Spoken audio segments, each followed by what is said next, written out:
Welcome back to Maker Chat Live. Today we're going to be talking about ventriloquism with the one and only Landon Harvey. Stick around.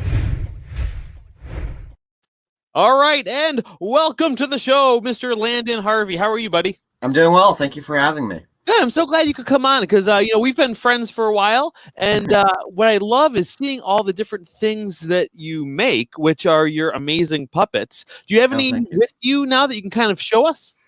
Yeah, I've got some things I'm working on and some things that are finished. Here's a jackalope character that I have over here. Finished him a few months back, and I actually used him in one of your, I think it was your World Puppetry Day video. This is Jackie. Right. Yeah, you were part of that. That's Jackie. Yeah. Yeah, and this is Jackie, and he's a jackalope. Introduce yourself. My name's Jackie, and I'm a jackalope. Right. From Wyoming. Right, Wyoming. Yeah. It's great. Yeah. And, so I created this guy. The idea behind him was I've never seen a ventriloquist use a jackalope. I think it's a funny idea for a character. And so I was talking with my friend Bob Rumba, and we kind of created this little guy. He was based off of Bugs Bunny, Briar Rabbit, and some other cartoon rabbit. And so I drew him up and I built him. I think it took me a couple of weeks. And I'm constantly evolving my style. These are temporary antlers. They are? Sure. Okay. He's quite famous on TikTok. Yeah, he's doing well. It's fun. What I've noticed is being on TikTok is that I'm able to try out some of my characters on there to see how the youth responds to them, which is neat. And I didn't realize that I could do that until I had been on TikTok for a couple of months. Yeah, TikTok is one of those interesting things. I was really, really into it for a couple of months back toward the end of 2019. Mm-hmm. But I found it is great as a playground. That's how I was using it, experimenting, testing things out, and it's just really fun. I haven't been on it as much lately. I'm hoping to get back into it, but with the way the world is right now, I feel like I'm being pulled digitally in every direction right now. So yeah, I totally get that. My TikTok has been floundering a little bit. But is there anything that you're working on right now? Sure, yeah. I'll set you down. Okay. And then down over here. I have got a few different projects because I like to kind of jump from project to project. I'm rebuilding. I have a zombie character. And I'm also, I was going to start working on a bunch of puppets for the ventriloquist convention, but it just got canceled today. So my gears are kind of, When was it turning? In July. Oh, in July. Was that Vent Haven or was that something? Yeah, it's Vent Haven, the Vent Haven International Ventriloquist Convention. Yeah, where is that? Is that in Nevada? It's in, I think, Hebron, Kentucky. Oh, is it always in the same spot, or is it moving? Yeah, it's always in the same spot because of the museum. Okay, that's cool. Yeah. Well, that's too bad. It's I've got a bunch of scribblings and ideas for puppets, so I'll work on those throughout the next year, and hopefully we'll have it next year.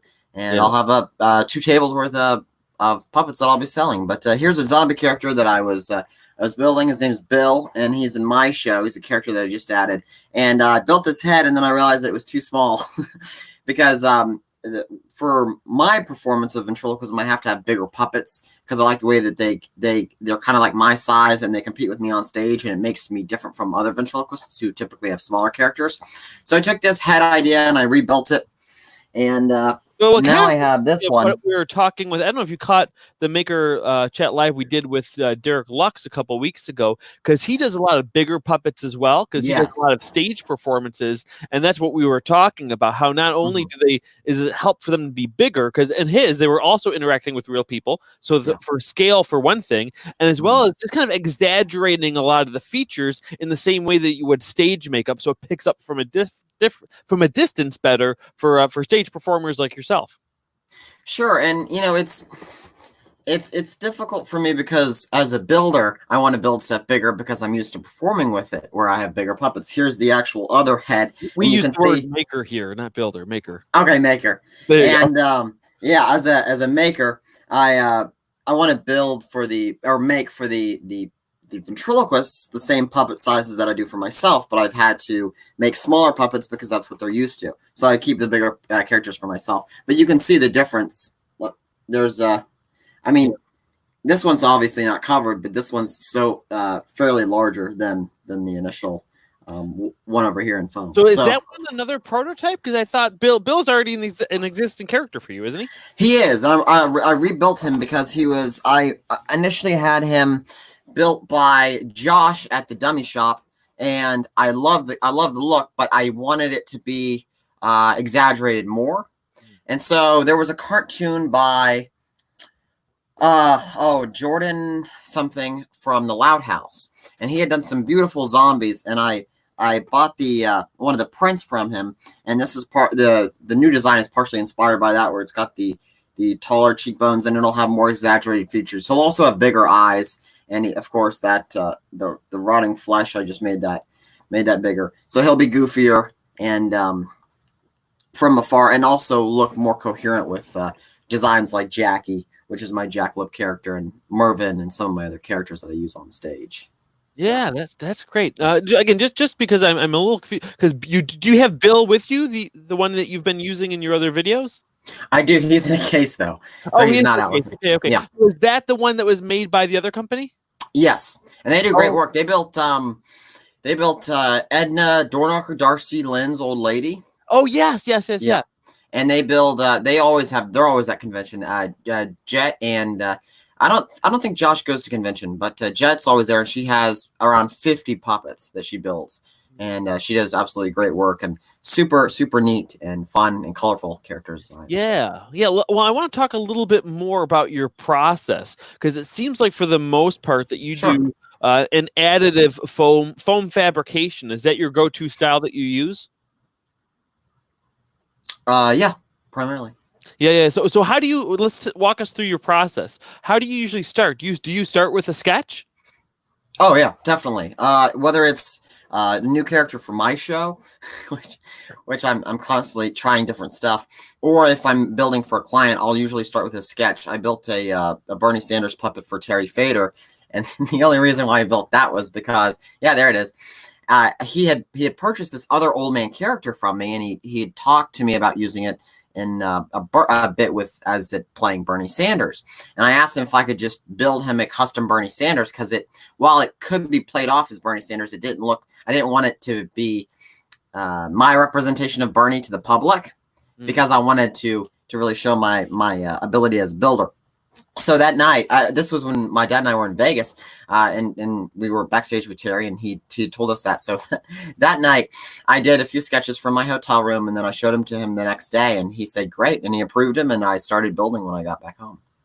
That's amazing. Terry is amazing. Yeah, he's phenomenal. In so many ways, and a lot of people might know him as a performer, and I've been lucky enough to have a couple interactions with him on the Puppeteers podcast. We interviewed him. We interviewed him live when he came locally here to Buffalo, Niagara Falls, to do a show, and we got to do a little behind the scenes interview and stuff. And he's just so genuine and so nice and so transparent with everything, and just such a positive guy. So definitely I recommend everyone check out his work. And even if you're not in the puppets that much and you're still listening to this, he's just a funny, hilarious entertainer. You will definitely like it. And coming from a maker standpoint, he's so giving and allowing the maker to just go with the idea. I mean, he'll give you, he'll tell you if he doesn't like something or if he does, but he's very accepting into the creative process, which is really neat. He's a super easy client to work for. Yeah, from the standpoint alone of how many different makers and builders he works with, because I know when he was rattling off a whole bunch of them when we talked to him before. A couple that stick out is Chance Wolf, and of course Axtel, and I know you have built from him as well. Keith Lovick is in Washington. He's done some stuff for him as well. But yeah, just the fact that he's willing to dip his toes into so many different companies and builders and makers is it's just awesome. Yeah. But again, back to your work. So walk us through your process a little more. Sure. So I usually start with an initial sketch. Sometimes I have to, I'll do a bunch of different renderings from the side profile to the front profile. If I'm building for a client, I usually ask them what their ideas for the character and the performance. If they have some adjectives that describe the character, so that can kind of help me in building certain cheeks. If it's a happy character, if it's grumpy, whatever. sometimes the client will come to me and say, I want this, but I really don't know what I want. So it'll kind of be on me to create a few different options for them to go to. Yeah. And I really just go from there. I do mechs sometimes on my puppets. I've been experimenting with some new stuff. But nothing to the extent of what you've done, Adam, which is just amazing with your Baby Yoda. Do you have any of your mechs or mech puppets with you by any chance? I've got this guy down here. Yeah, I've got this guy down here, and he's a work in progress because I've it's like so busy. Classes went online, and so I've been taking up with that. But here's this. This is a Bigfoot character. I'm making, and he's really. Yeah, I'll put an overlay in now too. That this is part of. Yeah. So is this how recent is this photo? You just sent this to me today, but. That's today. Oh, that is today too. Okay. Yeah, it's fairly recent. I've got the body over here. The body is practically finished. He needs some. Let's see if we can get that better in there. Yeah. He needs some toenails. But big belly button. Yeah, it's he'll pull. It's almost like another mouth. Yeah, it's hollow, so you can pull props out of it. Yeah. Which is cool. another gimmick that almost like a little I almost said raccoon. No, a kangaroo pouch, right? Yeah, kind of like that. Yeah, cool. Yeah. So I've been experimenting with springs and stuff, and I have to weight this so the eye moves. But I've been having a lot of fun. Great. Is it gonna be one eye that does that, or both eyes? Just one, just the one eye. Just the one eye look to the side. That's great. Yeah, which will give it some comedy there. And of course, people are wondering now. Can you tell us a little bit about how those are working? We can't see through that other eye. Oh, yeah, sure. So I don't have a top mouth grip yet, but this is basically just a swivel right here. Let's see if we can see it. A swivel that this eye pivots on, and then this is there's a spring that goes up to his head, and this piece of foam covers it. But I used a nut in a washer to secure that in place. So the unibrow, which is right here, if you can see, when you pull that down, and if I didn't have this eye here, it would be a lot more dramatic. But it's still you get some movement out of there. When you pull it down, it has an automatic return. That's nice. That. So. Can you show us from the inside again, from the back, with the way you were going to go? Yeah. Show. Get a good look. See if we can get that. So right here is what I'm pulling down on for the unibrow. Are you able to pull down on it through the eye a little bit? Yeah, I can do that. See the motion? You're probably wondering. Let's see. Let's see if we can get that. There we go. Okay. Let's see. There you go. So you can see that spring and the return on that. Yeah. So are those on each end? Let me bring up my camera so you can see. On each end where the wires come out of the head, are they actually connected in the middle, or are they just free form and then there's just fabric and foam in between? I have so basically what I did was I have them about to here, and then I've got tubing covered in them, so that holds them together as their main structure, and then I've got I think I did a 1/2 inch foam, and then I'll probably take fabric and then actually attach that onto here.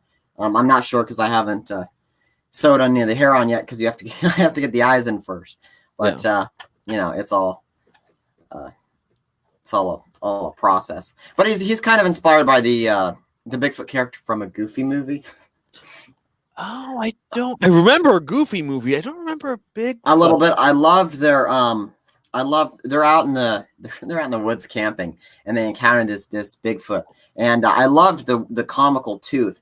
So I don't know if you can see that very well. Yeah. He's got this tooth that's just got some yellowing on it and some lines, and it really plays well from afar and under stage lights. So, and of course you got the uvula and the tongue in there and all that other stuff. So he's in development. And what I've been doing, you mentioned TikTok earlier, is I'll show my progress every now and then, because what I've seen is people like to be part of the story and part of the creation. So I always get people when I go on my lives that ask, where's the Bigfoot character and how's that going? So that's really beautiful. Hold him up one more time, just like this, almost like you'd be performing. Sure, let me put his hair on for you. Okay, yeah, that's right. I don't know, that might be back. No, that's beautiful. What I love about it is it's so exaggerated. Yeah, it's not even like from the angle of the mouth being crooked, but it looks like it's on accident, where that definitely looks like it's hard to make for some people to make things not symmetrical on purpose. And I did that on purpose, and which is interesting that you bring that up, because I wanted there to be that single tooth there, but also I had heard Jeff Dunham, who is a famous ventriloquist, but he's also builds all of his own stuff, and he was talking about how he builds dummies asymmetrically because that's how people's faces are in real life. And I just butchered his statement. He said it much more beautifully on his live than how I could have even said it just now. But he was talking about how he sculpts them asymmetrically, and I've done some sculpting, but even in sculpting foam or patterning foam over for the lip, I tried to add that little characteristic in there, which will look even better. Is quite the artist, and actually, we reached out to him for the Puppeteers podcast about a year ago, trying to get him on. And he's a hard man to get a hold of. He's hard to get a hold. We got a hold of him, but they're like, "Oh, he's not touring near you, so it doesn't make sense to promote it." Like, that's not really our podcast. Isn't a local podcast, but we get what you mean. But but what I'm so inspired by him as a artist and as a maker is that he is truly, in so many ways. Now I know he has a lot of help in other ways, but in so many ways he is kind of a one-man show too, in that he does design and build and write and perform. Where that it's rare to really have someone at that level that still builds their own stuff. I think does that sound consistent? I know a few people that do, but it's hard to, I can't imagine performing. I guess he's just got certain weeks that he takes off from doing his shows that he's able to set aside, but he's constantly trying new stuff and adding new characters, which is amazing too. But yeah, he if you tune in for his lives on YouTube or Facebook, he's kind of showing the creation between his for his newest character, which is like this Twitter troll. And the guy that did, oh my gosh, his name escapes me, but he did the artwork for Mad magazine, and he does the designs for Jeff. Jeff will reach out to him and he'll say, I'm looking for this type of character. I'm looking to create this. Can you draw me like 5 sketches of it? And so the guy will do a few different designs. Jeff will pick the one that he likes the most, and he'll create that in a 3-dimensional clay sculpt, which is wow, that's truly neat. Yeah, I've been following some of those live streams, and they've been so cool. And it's he's just so amazing. It's just so great. He's a big inspiration to me too. I'd love to talk to him sometime on something. But that's great. Yeah, I was looking at one of your. Did we bring this one up yet? Yeah, that we did. There was, I think, there's one more that. That's Bill from behind the scenes. That's right. Yeah, that's. Oh, this is your performing your performance with your characters, right? Yes. About that? Yeah, so I perform when I'm not doing shows. I build and vice versa. So that was at a church show that was a couple hours from here. I actually stayed over with my grandparents, got to see them, and then went to do that show. But that was with my character Mervyn Young. He's in another character that I built, and that was a fun show. That's awesome. How long have you been performing for? The past few years. I think I started as a senior in high school because I was so worried about starting because I didn't want to start and be bad, but that's how we all have to start. And so, whether you're a maker or a performer or in anything, you have to start and progress from there. And that's kind of what inspires me too to build, is that I want to be the best I can be, and I don't want my age to be parallel to my ability to build. How old are you? I'm 19. 19. Okay, yeah. So, yeah. Well, you've done, your work is very impressive for 19, and it's Thank you. Seems like I'm sure it's developed a lot over the years as well. And you mentioned you're going to school too. Where are you going to school? I go to a local community college. Okay, is that for business?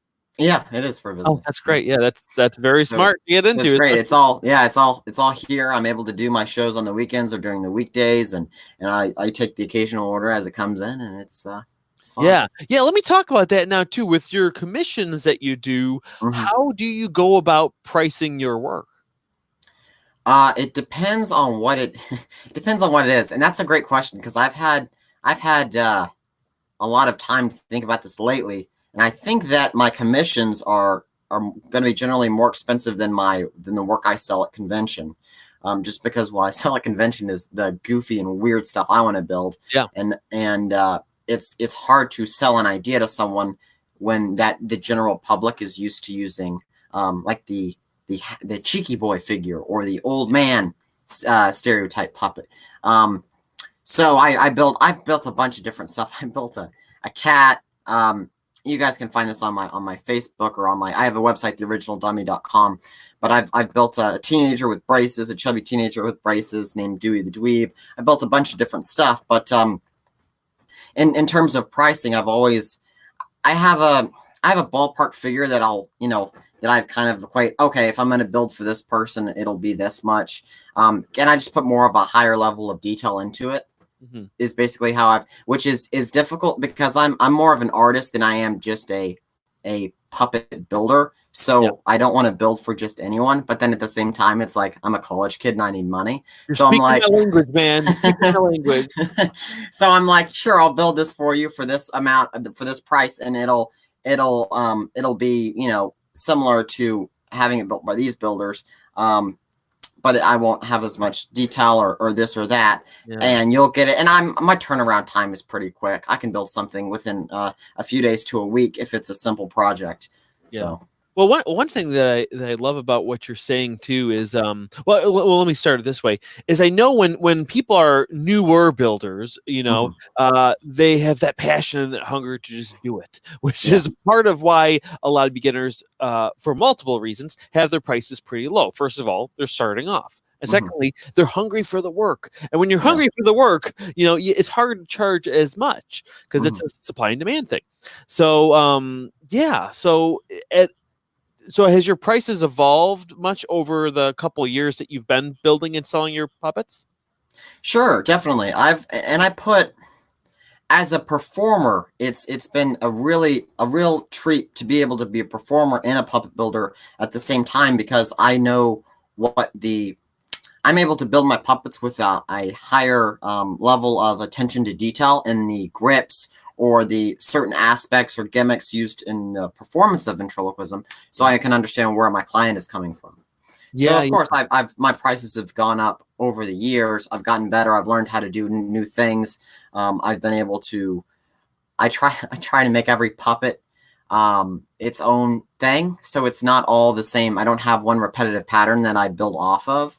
Which has been difficult. But if you look at, there's a photo somewhere of my table at the last time I was at the ventriloquist convention, and everything was all different sizes and shapes and different head stuff. I had like a creature from the Black Lagoon puppet that was goofy looking, and I had an old lady, but it's all different. And because I don't want to feel like I have to resort back to the same pattern because of that whole artist mentality. And I like to you have to try new stuff and make mock-ups and things of that nature. So no, you're absolutely right. With pricing, it can be so goofy because one thing I like to compare it to is like buying a car. Okay, if you go to a car dealership, you don't say how much is a car, because the range is like what, $16,000 to $100,000 or more, which is quite a range, right? So my starting thing is like the same thing that they ask you at the car dealership. What is your budget? Okay, because that same dealer, they can sell you a $16,000 car, or they can sell you a $100,000 car. It's going to be a very different car. Right. Same thing with a puppet. Like if you only have, like if your budget is $3,000 for a puppet, that's going to be a certain type of puppet. But if you have, $6,000 for a puppet, you're going to use different materials. You're going to use different techniques. You're going to be able to do more intricate design work that takes more time. So, I mean, for a lot of times for me, the starting point is what's your budget? Well, this is interesting because you opened up a whole new topic of discussion, which is for puppet, because you have ventriloquists and then you have puppeteers. For puppeteers wanting to go and get a quality custom made puppet, is it around $3,000? Is it that expensive for something like that? If you were to go to you're a decent builder, from what you've seen in the market. Well, probably about $3,000 for commercial work is probably about the minimum you would do. Studios, like if you were to go to I'm definitely ballparking here, but like for places like Henson or Animax and places like that, for a simple basic puppet, you're looking at probably about 15 grand. Yeah. You know, that's interesting. Those are studios, and they take a whole workshop of people that delegate. That one person does the foam, one person does the fabric, one person does the right. They've got it's different when you're each assigned various tasks. Sure. Yeah, when you're individual artist, it's different. If you had one person that was like, you know, they just enjoyed puppeteering and they wanted to, like, it's like their main hobby and they wanted to get a quality puppet, would it cost around that? Like from a puppeteer? It kind of depends on the builder. I mean, it depends on the person too. I mean, because I work a lot of the same way you work. Like, I'm not going to just take a gig just because I don't take all the gigs. I'm very selective with what I take. You know, a lot of times how it's going to be used is a big factor in whether or not I will take that gig. You know, if it's going to be for a commercial, or if it's going to be for theater use, or for something else. If people all the time, I just always wanted a puppet, and it's like I'm not really in. But this is interesting because what I'm familiar with in the ventriloquist community is ventriloquist. You have the ventriloquist soft puppet, and then you have the traditional hard figure, and the hard figures are anywhere from $2 grand to up, and they just go up. But the soft puppets are anywhere from a couple $100 to maybe $800. I mean, it's not that much of a range. So like what I've heard from you and from other people too is that it typically costs more, and I know it varies, but if you're a puppeteer, it'll cost more to get a quality puppet for stage. My guess is, in my opinion, I should say that's because of how they're used. You know, generally, if I'm selling a puppet to a theater or for stage work, I'm not going to usually be able to get that much. Okay, but if it's going to be used for commercial work or for video work, you can get those more prime rates, and that may sound a little shady to some people, but that's how it is in a lot of industries as well, even graphic design. If I'm going to do this, I have a whole YouTube video that I did on pricing art on my channel, and like if you're a graphic design artist, you know, if you're doing it for the ice cream shop at the corner, you know, you're probably just going to charge $100 or $200. If you're doing it for a big company like Pepsi, like you're talking like, you know, $30,000 you're going to get for it because of how it's going to be used and the return they can get back on it. You know, my favorite thing is when the starter puppet maker or puppet builder will ask, you know, hey, what do you think I should price my work at? And then you wait for them to progress throughout a year, and then they'll look back and go, what was I even doing, even asking that question? Yeah. Yeah, and I think we've all done that, but well, that's another thing too. People ask me, how much do your puppets cost? And I say the same. I say I don't have a price. You know, I do custom quotes based on the design, budget, and how much time. Yeah, I mean, time isn't not time that takes me to build it. That's based on the design, how fast they need it. You know, whether this is another month, a year. Yeah, this is another thing. And I don't want to. I can't go into depth a lot about it, but I finished a few projects for Terry Fader, and this was actually before the virus impacted everything, but he had talked about rights. So rights are a whole nother thing that go into. Yeah, that's right. That's a good point that I sometimes forget to make. Sometimes you have the puppet price and then you have the rights, which is, you know, being able to use it for whatever you want and owning the character design and everything. And that'll complicate it even further. How you've arranged that with Terry? Yeah, so basically he needs to have the rights for anything. Yes, I think he owns the rights to everything that he performs. Yeah. So on these characters that I built for him, that I assume he'll add them to the show once this all blows over. But the rights are generally the same cost. No matter what puppet builder you go to that deals in ventriloquism. So like if you went to, I don't know, there's 3 or 4 of ventriloquist puppet builders.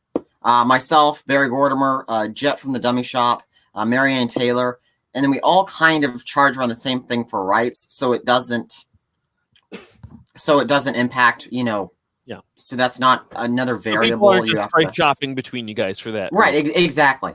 But of course, you also have to say, you know, if you're charging, you can't charge Terry Fader, you can't charge someone what you would charge Terry Fader if they're a starter level ventriloquist. You know, you're going to charge them maybe $400 or $300 for the rights versus whatever you would charge, you know, a seasoned performer that is, you know, making what Terry makes and performing. Some people that may sound like, well, if it's the same thing, if same like type of product, why would it be different? But again, that's common in licensing of things like music alone, you know. But if also you're a big theater, you pay a lot of money for rights for music. If you're just a smaller theater, as a lot of times it's based on the seating capacity for theaters and things like that. And I know it's a little different for rights to a puppet, but it's very similar too.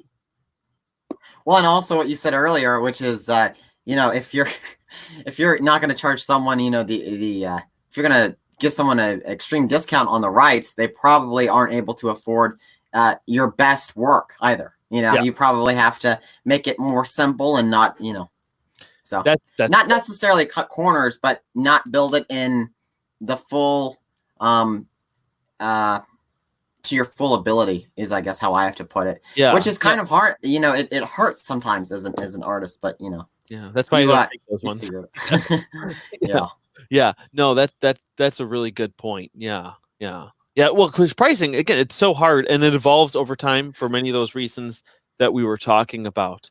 But yeah, and also the rights too. I mean, from that standpoint alone, even sometimes doing the sketch and the design for somebody is a separate fee. Like even, well, in the same way you said that Jeff Dunham hires someone to do the sketches, like that's not free either, you know? And if you are a one-man shop and you do the designs, you know, even the design process alone, people charge separately for. Now, I don't mean separately as in built into the whole final cost. I mean like, hey, can you do some designs for me for this puppet? And sure, it's going to be X amount of dollars, and then I'll submit to you the designs, and then you can pick one if you like one, and then we can talk about what it's going to cost to build it in real life. Well, that's great too, because what I found out is sometimes you get clients that are so particular on things. And so, you know, they're like, well, I thought it would be more like this, or I was expecting more like this. And it's just, you know, you have to set some foundation for it. And, you know, I built a puppet for someone that was based off of a sketch that they drew for the idea, which was fine. I was able to do it, but you know, you always have that problem where they're going to resort back to their sketch and go, well, why doesn't it look exactly like my sketch? Well, it's not gonna. It's going to look pretty close.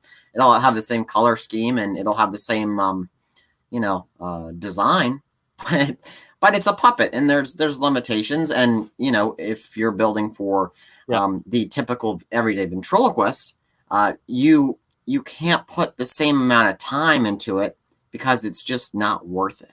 Yeah. Well, not only that, but what I'll say is, again, you are an artist, you know, and it has a little bit of your personal flair in that design. And also, no matter what you charge for yourself, it's not going to be anything compared to a place like Animax, where Animax is a place that specializes in, like, when they do animated characters, it is identical. Okay. Yeah. That's why it costs $100,000 for something, you know. And if you're coming to an individual artist like you who has your own style and flair, and that's what makes you. That's another thing for me too. Is like I asked them like why did they want the puppet beyond just what it's going to be used for. Like if I can tell they don't want a Krutinger, they just need a puppet. They don't necessarily want a Krutinger puppet. I send them to somebody else. Because I have other people that maybe do want my work specifically. And like I've said this before, again, that sounds like a little self-congratulatory. That's not why. It's because I only usually do like 3 or 4 commissions a year because I have a separate job and stuff. It's not my main focus. So if I'm only going to do a couple a year, I want to pick the ones that check the most boxes for me as far as my fulfillment as an artist. That's financially, design-wise, how it's going to be billed. And again, a lot of things that we're talking about today. Adding it to your profile on your website or on your, you know, social media. It has to, advance what you do and offer a different. Someone else someone wants a bear. It's like, oh, well, I just did a bear last month. It's like, I don't want to do another bear.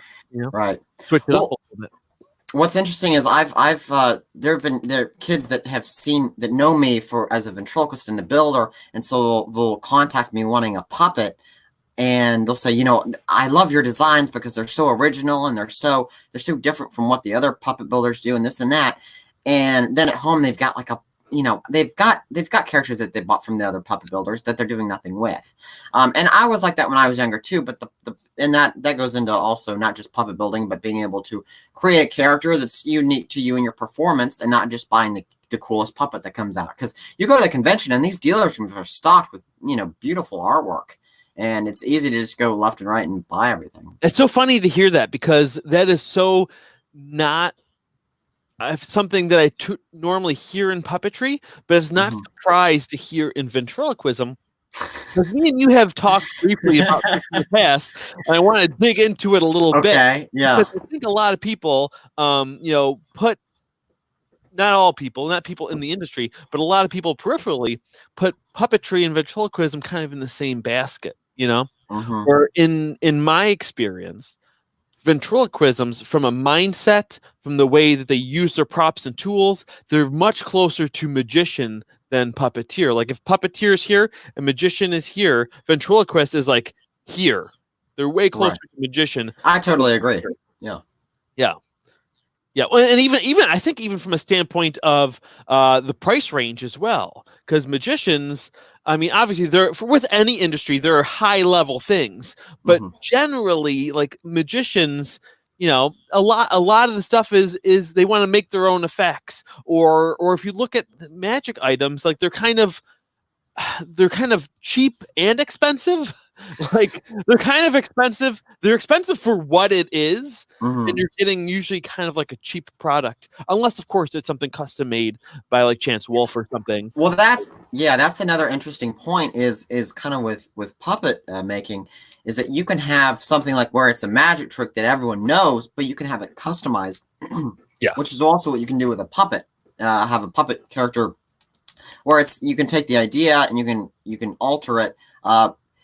This kind of applies. I have this old man character Mervin, and versus him being a curmudgeon and grumpy, he's this ladies man character that flirts with ladies in the audience when I perform, and he's like the head of my show. And I brought this up. He's got these dentures I have to rebuild, and I have to check out your video this summer, because I'm going to use your video on your YouTube. Yeah, your teeth video. Yeah, I'd like to build some. I'm glad you mentioned that. One thing I want to mention about that is in that video, those teeth, which I'm very happy with how they look. They look realistic-ish with a little bit of a cartoony flair. The ones I happen to build were meant to be set together so they don't come apart. And people are like, oh well, how do you do it to make them come apart? It's like, God, just sculpt two of them. That's all you have to do. Like, you want to make a second video for it. Maybe I will sometime. But that's when you're low on content. To come in, that goes in his mouth and is meant to be. There's just little springs. He's got teeth and a toupee. He's trying to look his best for the ladies in the audience, and so he calls the lady up on stage, and she puts his teeth in for him, so they fit in his mouth. And I had to build a few different versions until I got it to where it worked right. But he's actually able to open and close his mouth and actually talk with the teeth in. So he's able to do a few lines. Fall out so he can lose his dentures. Well, he doesn't have them to begin with, and then we put him in. Oh, I see. Yeah, we put him in, and then as the bit progresses, he realizes that it's not going to work out between him and the lady, and he spits him out, and his toupee flies off of his head. So I'm pretty prop heavy. I'm building if you've ever seen Hoarders, you see all these like old women, and they're like they have like the workers in there moving all these papers and boxes around, and they go, I think I found Fluffy, your cat, and it's like flattened.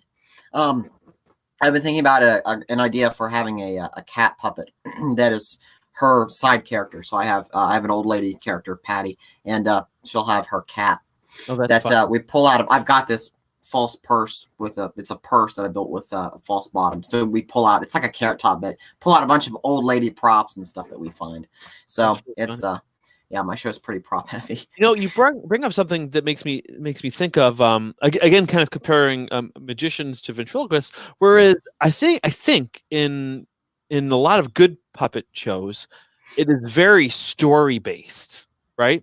Whereas a lot of magician and ventriloquism, and this isn't like saying that it's better or worse, it's how it's different is what I'm trying to identify, is that a lot of it seems to be based off of jokes and gags rather than truly telling a story. It depends on who you see, what ventriloquist you're seeing. Sure. From talking with Terry, I did an interview with him a few days back. He was talking about how his comedy is more character driven and situational. Yeah. He compared it to Everyone Loves Raymond, right? You're right, exactly. And I try to do that where mine is kind of like a sitcom. I've got these characters that belong together and kind of have this thing going back and forth, and it's not necessarily a story because they're not acting anything out like that, but it's more. It's so weird because people could. If you were in my audience, you would say, "Oh yeah, it's a story," but it's really not because it's more of this character driven thing and this relationship between me and the character, and why he's on stage or why they're on stage. So I would totally agree with what you said as well. Yeah. Well, even just to use Terry as an example, like I saw his show, and I mean, of course, I mean he rotated between maybe 6 puppets or more. Almost like it's its own little vaudeville act. Versus like a lot of times when you see a puppetry thing, even on television or whatever, there's usually a full narrative with a set character, rather than here's the next puppet, here's the next puppet, here's the next puppet. Sure, almost like a magic show, and here's the first trick, here's the second trick, and then again a lot of times there's some sort of a narrative through line that connects them all together, but still it's different from puppetry, which is a true story rather than just connecting. Sure. And I will say, I think the person that does what you're talking about, where they have a narrative and a storyline throughout their performance, is David Strassman. He's a ventriloquist, but his show it's a show, and it's I mean you watch it and there's this arc, and there's a meaning for why the show exists throughout the show, and the characters versus it just being here's the character and here's the comedy or here's the setup, the punch.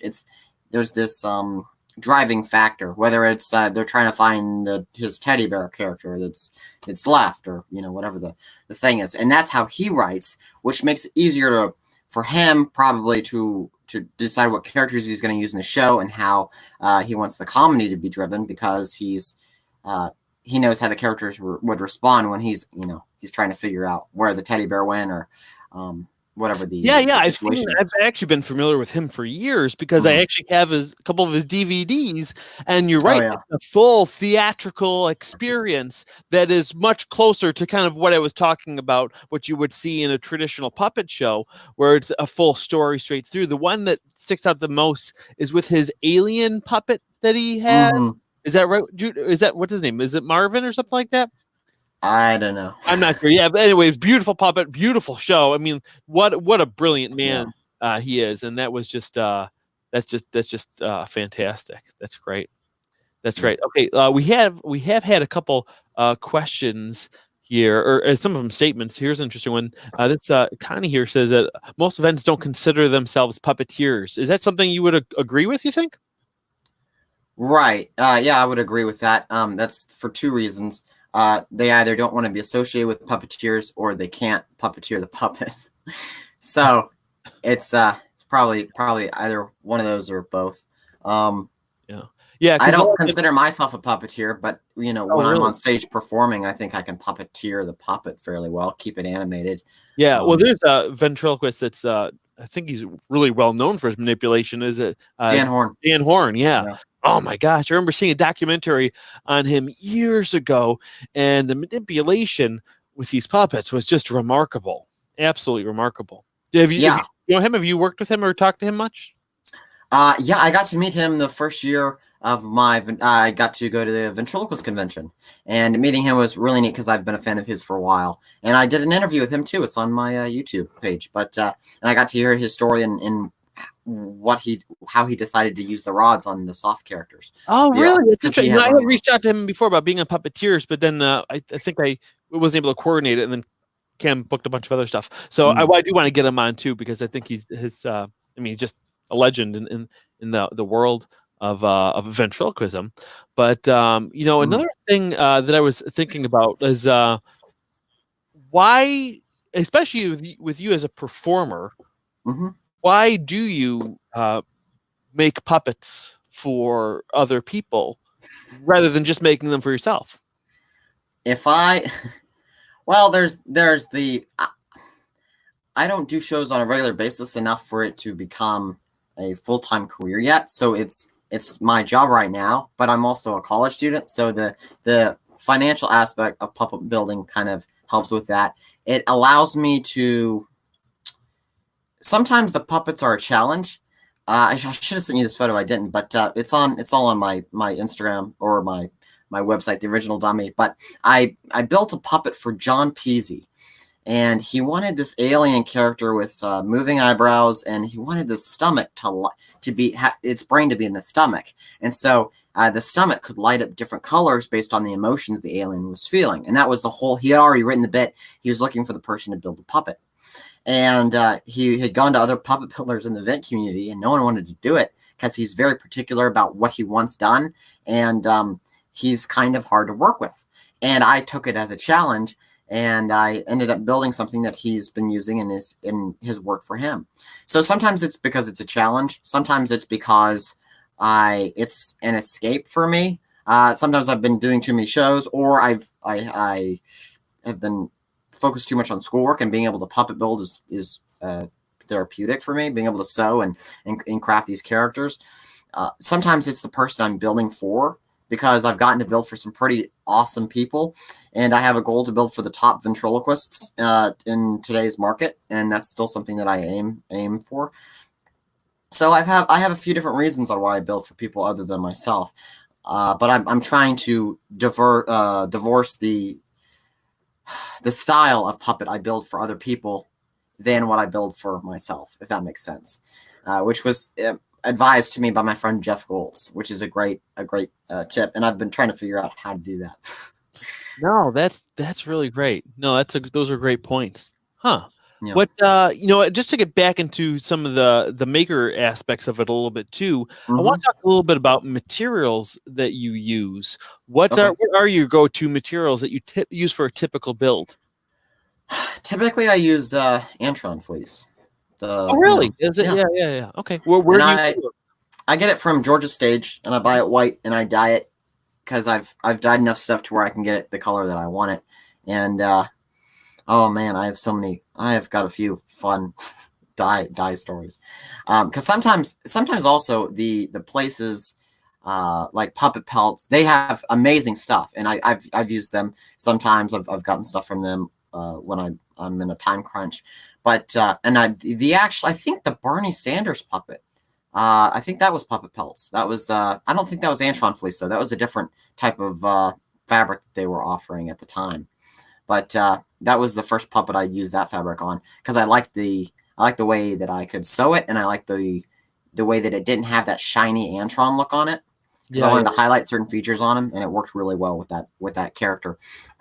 But typically, faux fur, I go to Etsy or eBay, or anywhere I can get different types of fur colors and all. Just for people who are listening, and maybe even for you as well. Sure. That other fabric that you're talking about that doesn't have that luster as the other also is actually made by Georgia Stage as well. That's where Puppet Pelts had sourced that material. The difference was the 12 ounce is the stuff the traditional stuff that people use, and it's that 13.75 ounce, also known as the 14 ounce fleece, is that other fabric that you're talking about that doesn't have the same luster that you used for Bernie Sanders. So just make sure you look at from any location that you get it, the ounce of the fabric that you're getting. Yeah, definitely. And then actually Puppet Pelts has another new one that they I think they had it custom milled. Is their polyester fleece, which is really nice too. That's what I'm using for that. I think I mentioned in the last 3 episodes for that Baby Yoda that I'm working on and have to get back to. It's great fabric. It's very different. It's very different, but it is still great, and it's and it won't fade the way other colors and fabrics will as easily, which is great too. Yeah, you're doing a killer job on that Baby Yoda character. I mean, especially with that fabric, I couldn't imagine. Probably a lot of small stitching and everything there. Yeah, there's definitely a lot of small stitching. And actually, I got him right here. I keep bringing him in, and I keep saying I'm going to get back to work on him, but then he's still always the same at the same level. Here, let me make it full screen for some people to see here. This is all that nylon fleece. Or no, I'm sorry, not the nylon fleece. It's the polyester fleece from Puppet Pelts, which has been really, really nice to work with. Again, you have to be a little bit more particular with the sewing, but you can completely hide your seam as long as you are aware of what's going on. And that's a fun topic that I just want to step on for 1 second, because so many people rely on the fabric for hiding the seams, where it's hiding the seams is just how good of a sewer you are is really the main thing to it, because I can make seams completely invisible in just polar fleece from Joann fabric. It just becomes easier with some of these other fabrics as well. So people, another thing is too, sometimes a lot of people overpick the seams, so they'll have a seam going down it, and then they'll overpick it. Like, no, look, you can't see the seam. You're right, you can't see it, but you can see where it was because there's a big fluffy line there now. That's like having a hole in your yard. Oh, let me get rid of that hole, and then you overfill it like this. Now there's a mound. You can still tell that there's something there that's not supposed to be there. So I would just tell people small, tight as in tight is a term for sewing that means close together. It doesn't mean actually pulling tight. So tight stitches is really the way to go. And you want to do a whip stitch. And people talk about this Henson stitch. I already did a rant on that. We're not going to get back on that. But do you have any other things around you that you wanted to show off too? Not with me, no. No, but anyway, it's been so fun to follow all of your work. What I love about it too is there is no shortage of content from Landon Harvey. So I do a little bit of everything. Yeah, you do a little bit of you're everywhere now, especially with your own little. Do you call it a podcast or? Interviews. Yeah. Podcast, your interviews, your interviews that you're doing, Landon Live, which has been fun to check out. I've been able to pop in to a couple of them and have been really enjoying them. And again, like I said, no shortage of puppet content on your TikTok and on your Instagram, on your YouTube.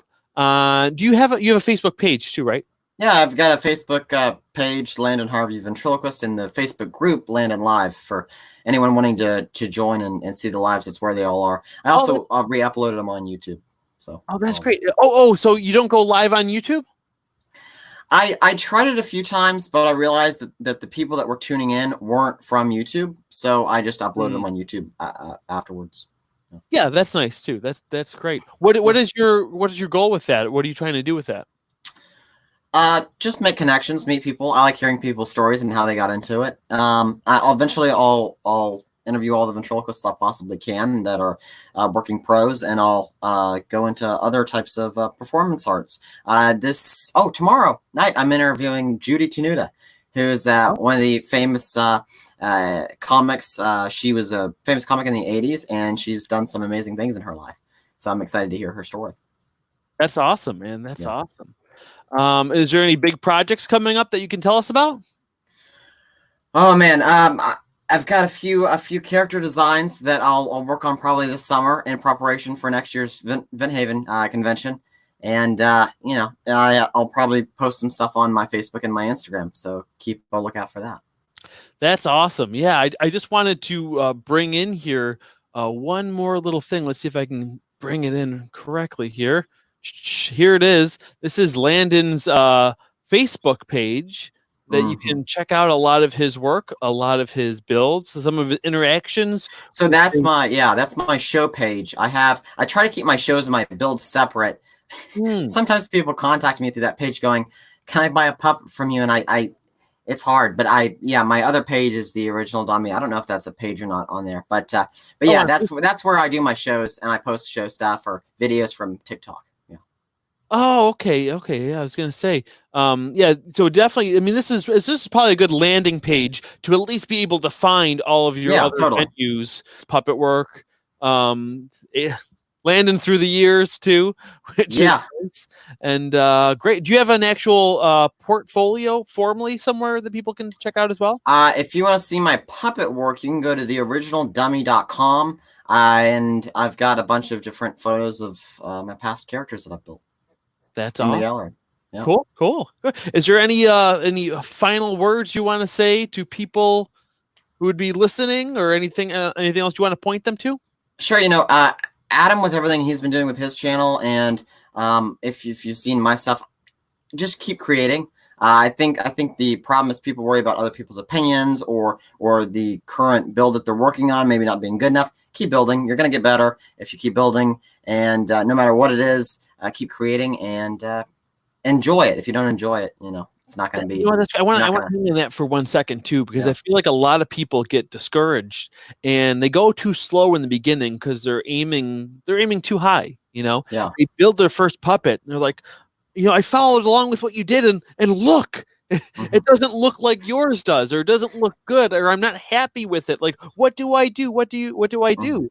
And the answer is never something that they want to hear, but it's make more puppets. Yeah. You learn by doing. You can't just usually. Not many people in this world can just go out and run a full marathon without doing training, and it's the same type of thing. Especially since with something like building puppets, where there's so many different trades involved in it. If you are a woodworker and then you start building puppets, you're coming to it with a certain mindset that can be very helpful. There's a lot of application to working with wood, with as far as measuring and cutting, that would apply really well to foam work. Okay, especially with foam like L200. But if you have a background in sewing, like, there's obvious advantages to that, because there's a lot of fabric work that can be associated with a lot of the puppets that we build. So just making sure you're learning about different trades, practicing as much as you can. And I think my guess is this is with your work as well, but with me, I try to put something into each puppet that I build that's new to me, so I can kind of practice that skill. Like, even with this Baby Yoda puppet, I've done all these mechs before, but I've never put them all into one puppet, which wouldn't maybe necessarily sound that different, but man, it's different to be able to get to mesh together and to work. Even with the puppet you were holding up earlier, where you have that eye movement and the brow movement. Actually, just show us with your fingers. What is the formation that's meant to be done with? I'm still trying to figure it out. That's why the top grip hasn't. That's why the top grip hasn't been built yet. Because I'm like, do I create two little holes for my fingers, or is it my pinky, or is it this? I have to weight the other eye to see if that's better, and just have that one movement, and then have the other one where it's just a tilt of the head. It's all just experimenting, is what it comes down to. That's exactly it. Yep. Yeah. And that's what I would tell people to keep doing, is keep experimenting, keep making things, and you will at least have a good time doing it. But anyway, thank you again, Landon, for coming on. Man, this was great. We should do these more often with you, because you're great, such a great guest. Thank you. Make sure you guys check out Landon Harvey's work. He is at Landon Venting everywhere you can find him.